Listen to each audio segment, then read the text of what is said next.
ნაციონალური მოძრაობის ხელისუფლების საქმიანობის შემსწავლელი დროებითი საგამოძიებო კომისიის გამოკითხვაზე უარის თქმა მამუკა ხაზარაძისთვის შესაძლოა პროკურატურაში დაბარების მიზეზი გახდეს. კოალიცია ძლიერი საქართველოს ლიდერმა საცირკო წარმოდგენად შეაფასა კომისიის საქმიანობაც და სხდომაც, სადაც ის ბესიკ ხარძიანისა და ჯემალ ლეონიძის საქმეებზე გამოსაკითხად იყო დაბარებული როგორც ორივე საქმის ერთ-ერთი ფიგურანტი. საქმის პროკურატურისთვის გადაცემის ინიციატორისა და კომისიის თავმჯდომარის თია წულუკიანის თქმით, მამუკა ხაზარაძემ საგამოძიებო კომისიის წინაშე ვალდებულება არ შეასრულა, რითაც წულუკიანის თქმით საქართველოს სისხლის სამართლის კოდექსის 359 მუხლი დაარღვია. 25 მარტის ხდომაზე დასასწრებად 3 საათიანი დრო მიეცა კოალიცია ძლიერი საქართველოს კიდევ ერთ ლიდერს, ბადრი ჯაფარიძესაც. დროებითმა საგამოძიებო კომისიამ მისგანაც უარი მიიღო, თუმცა ამ შემთხვევაში საქმე პროკურატურას არ გადასცემია.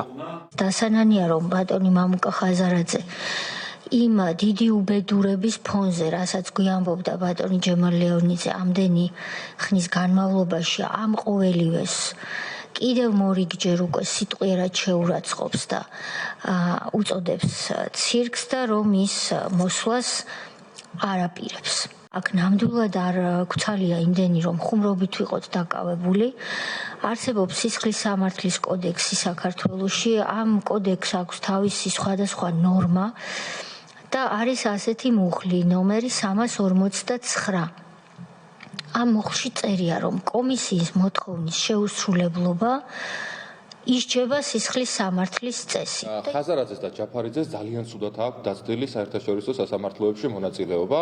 საქართველოს წინააღმდეგ ბრძოლაში ხაზარაძე და ჯაფარიძე უკვე დამარცხდნენ და შემდეგშიც არაერთხელ დამარცხდებიან, იმიტომ რომ საქართველოს წინააღმდეგ და ქართული ხალხის ინტერესის წინააღმდეგ ბრძოლაში ყველა დამარცხებულა და გადახედონ ჩვენს 4000-ლოვან ისტორიას, სადაც იმპერიები აღარ არსებობენ, მაგრამ საქართველოს კვლავ ფეხზე დგას და ზუსტად იგივე მოელის ამ გარე ძალების მონას ხაზარაძეს და ჯაფარიძეს, რომლებიც ჩვენი ქვეყნის დანგრევისკენ არიან ყოველთვის მოწადინებულები.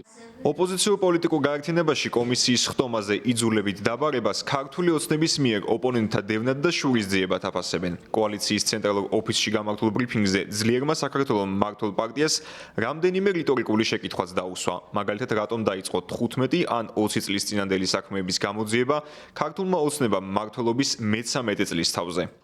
რატომ არიან დღეს მაღალ თანამდებობაზე წამოსკუპებულნი ყველა ის პირი, რომელსაც პირდაპირ მიუძღვის პასუხი მის პატიმრობასა და მის ქონებრივ პრობლემებში. აქ იგულისხმება შინაგან საქმეთა სამინისტროს თანამშრომლიც, მაგრამ მთავარი მოსამართლე ლაშა ქოჩიაშვილი, რომელსაც თვითონ ადებს ხელს, რომელიც დღეს არც მეტი არც ნაკლები დაწინაურებულია, ის არის უზენაესი სასამართლოს უვადოდ გამწესებული მოსამართლე.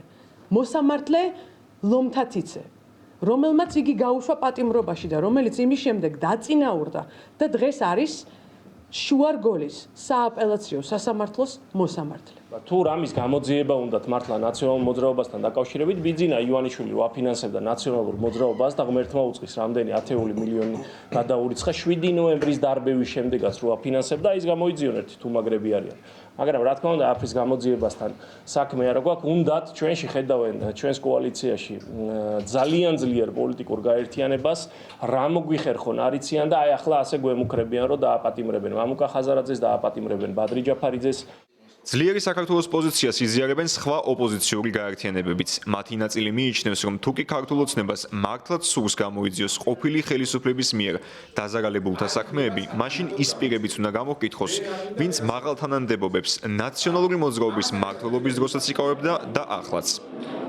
ჯერჯერობით პასუხგაუცემელი რჩება კითხვა, გახდება თუ არა ქართული ოცნების მიერ შექმნილ საპარლამენტო კომისიაში მისვლაზე უარის თქმა მამუკა ხაზარაძისა და ბადრი ჯაფარიძისთვის 1 წლამდე თავისუფლების აღკვეთის მიზეზი.